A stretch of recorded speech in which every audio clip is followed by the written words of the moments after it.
Gentili telespettatori, buongiorno, ben ritrovati a Rosso e Nero, un appuntamento che da oggi vi riproponiamo tutti i giorni, dal lunedì al venerdì.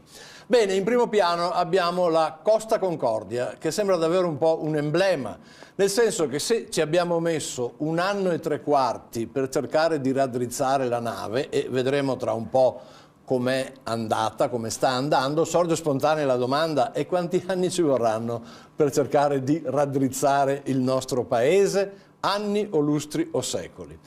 La Costa Concordia, lo sappiamo tutti, l'ha affondata il capitano Schettino, e secondo voi chi è che ha contribuito e contribuisce a mandare a picco il nostro paese?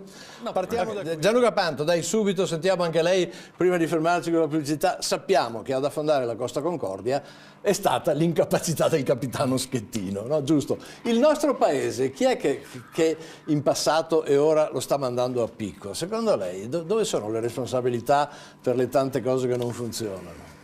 Le responsabilità sono di chi ha la responsabilità di farle cambiare, cioè di una classe politica che negli ultimi 20 anni non è riuscita a portare a termine delle riforme che altri stati d'Europa hanno messo in atto per traghettare il paese in direzione della crescita. Faccio un esempio: la Svezia, sono dati OCSE questi qua, la Svezia, la Danimarca, i Paesi Bassi e l'Irlanda hanno tutti quanti attuato delle politiche che vanno nella direzione di cui abbiamo parlato adesso, quindi eliminazione della spesa pubblica improduttiva, riduzione dei vari passaggi, perché noi abbiamo i comuni, le province, le regioni e lo Stato centrale e alla fine l'Europa. Lei sa che io, essendo indipendentista, individuo il danno principale non nelle province, non nelle regioni, ma sicuramente in quello che è attualmente la Repubblica Italiana. Credo che le regioni debbano diventare qualcosa di più forte e lo Stato centrale italiano qualcosa di più debole. Questa è la soluzione che il nostro movimento Indipendenza Veneta sta indicando, e tra l'altro domani si voterà in Consiglio regionale proprio su questo argomento, un argomento che io ho portato avanti già nel 2010 quando mi sono candidato Presidente del Veneto. Allora il risultato elettorale fu minimo, nonostante questo mi fa piacere che dopo 3 anni i temi che io avevo portato a livello elettorale, perché è stato il primo partito, adesso vedremo, mi scusi perché adesso diventeranno il centro della discussione. Bisogna chiaramente lavorare sull'aggregazione dei comuni e questo dipende dalla classe politica. Mi scusi, dopo non le impedisco di fare lo spot per il referendum dell'Insignora, buongiorno, però prego, ecco, lei, quali sono gli scogli, i primi scogli che lei vede, tanto per la nave Italia? Beh, tornando al caso della Costa Concordia, io sono perplesso sui costi di questa operazione, perché si parla, se non erro, di 500 milioni, 600 milioni di euro.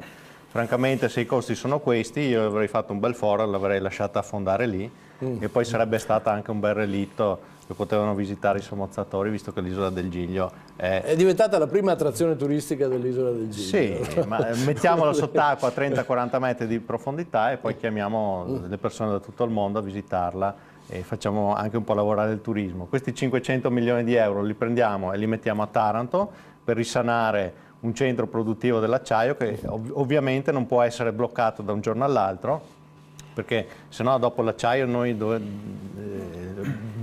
bene o nel male lo consumiamo pure in Italia, allora dopo andremo a comprarlo in Francia e andremo a comprarlo in Germania. È chiaro che ci sono dei problemi ambientali che vanno risolti, ma la magistratura non può dire da un giorno all'altro oggi lavori, domani è tutto sequestrato, con decenni di storia imprenditoriale alle spalle. Cosa fai? Prendi tutte le persone e le mandi a casa? No, assolutamente impossibile.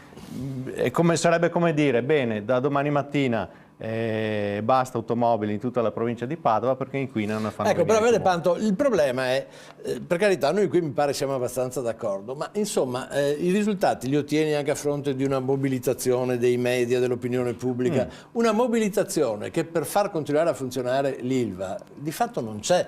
Ci sono posizioni ambigue, le faccio un esempio, insomma, a Verona dopo che hanno chiuso giusto la Galta Rossa, cioè, il segretario della CISL di Verona ha il coraggio di dire chiaramente che è sopra le righe l'intervento della magistratura. Il presidente di Confindustria Verona dichiara invece che è un intervento che va rispettato, che la magistratura... Cioè, capisci cosa intendo? Cioè, non arrivi ad avere una mobilitazione unanime per risolvere questo problema. Evidentemente ci sono dei timori di essere coinvolti, di essere colpiti. In questo momento c'è un'azione forte della magistratura che sta prevaricando, ci sono degli interessi industriali strategici che non possono consentire che un'azienda di questo tipo non sia messa nelle condizioni di funzionare. Si fa un piano di risanamento, costi quel che costi, e la si porta a far funzionare in un regime di rispetto dell'ambiente. Questo secondo me deve essere fatto. Non è possibile che da un giorno all'altro sia bloccato una situazione. Faccioli, ma è vero che si studi Canton, dai, chiudiamo. Panto, ma allora drizza Renzi allora il paese? Ma sembra che questo sia il suo momento, la strada è ancora lunga secondo me, perché da qui a quando ci saranno le elezioni io penso che c'è ancora tanta acqua sotto i ponti che deve correre. Potrebbe essere un'opportunità per cambiare qualcosa, staremo a vedere. È il suo momento. Diciamo che Berlusconi ha fatto comodo a tutti negli anni 90 in cui il lavoro tirava, non c'era la crisi economica. Ad un certo punto però, come l'amministratore delegato di una grande azienda ha i momenti di gloria, è arrivato il punto in cui forse il suo modello non funziona più, anche perché non ha colto l'occasione per fare le riforme che servivano quando c'erano i soldi per farle. Adesso i soldi non ci sono più, non so se Renzi riuscirà a farla queste... Prima di...